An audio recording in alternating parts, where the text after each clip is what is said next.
தேவா, உங்க பையனை கொண்டது நான் தான். என்ன வேணாலும் பண்ணுங்க, தயவு செஞ்சு வரதா விட்டுருங்க. சார், என்ன அடிங்க கொல்லுங்க, வரதாவை மட்டும் தொடாதீங்க. தேவா,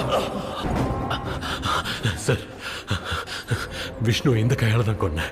என்ன கொல்லுங்க, வரதாவை மட்டும் தொடாதீங்க ப்ளீஸ். அண்ணா, அவன் எதுவும் செய்யல. என்னாலதான் எல்லாம் என்ன கொண்டு